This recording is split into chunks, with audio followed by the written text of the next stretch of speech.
Okay, you've been doing intermittent fasting like a week, 2 weeks, maybe a month, and you aren't losing weight. What is going on? With intermittent fasting, it is really possible and actually really common to be losing fat but gaining muscle, especially if you are doing some type of exercise routine. Because intermittent fasting does increase your growth hormone, this is a highly possible situation where you could be losing weight but gaining muscle, which will cause, a net equal on the scale, but make it so that you are losing fat. Now, let's say that's not the case. Let's say that you aren't exercising or that you just aren't even losing fat. What is going on? Well, today I'm sharing the top 5 things that I've seen with my AN peeps on why you might not be losing weight with intermittent fasting and how you can remedy that. Alright guys, if you don't know who I am, my name's Autumn and I'm a certified clinical nutritionist with my master's in nutrition and human performance. I also am the creator of the 21-day intermittent fasting guide. It really helped me with getting rid of my bloating, just helping to reduce my anxiety and balance my hormones. I'm really passionate about sharing this information with you so that you can feel good too. Okay, now let's get down to it. The first thing that I see really often when it comes to not being able to lose weight with intermittent fasting is not eating enough.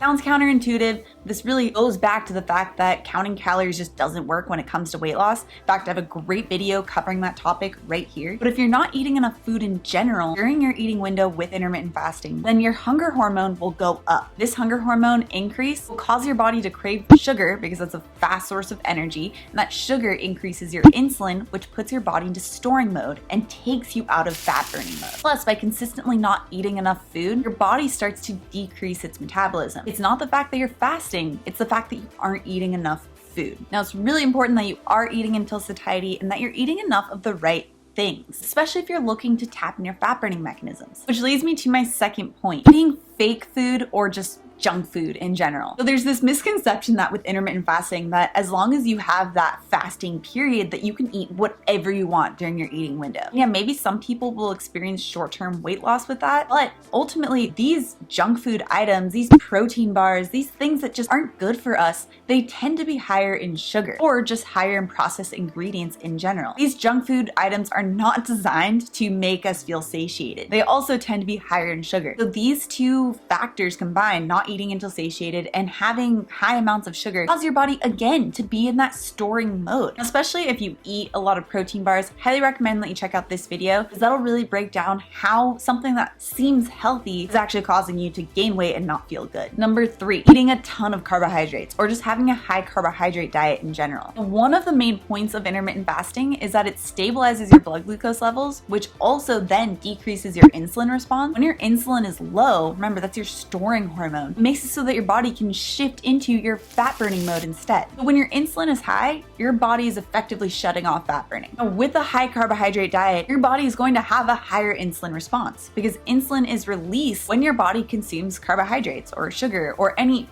type of carbohydrates. So not only does that mean that you're in storing mode the entire time during your eating window if you are having a high carbohydrate diet, but it also makes the fasting period a lot more difficult. The reason why is because your body with a high carbohydrate diet, because you're always having these spikes and falls in your blood glucose levels, it forces you to eat every couple of hours. Otherwise, you'll experience hypoglycemia. So if you have a high carb diet during your eating window and then you go into a fasted state, you're going to experience those intermittent fasting headaches that I talk about with this video because you're experiencing hypoglycemia. So not only will the high carb diet cause you to gain weight during that eating window, it also make that fasting period so miserable. Number 4, using collagen in your fasted period. This is again another common misconception that collagen can be had in your keto coffee and it won't break your fast. Same thing with BCAAs. I know it's a common concern that people want to make sure that they're maintaining their muscle mass during their fasted period. So that's why, collagen or BCAAs are taken during that period. But when you are in a fasted state and with intermittent fasting, you're actually naturally increasing your growth hormone, which protects your muscles from breakdown. You don't need to worry about that. And in fact, I have a great video on that right here. And it's important to know that when you have these amino acids,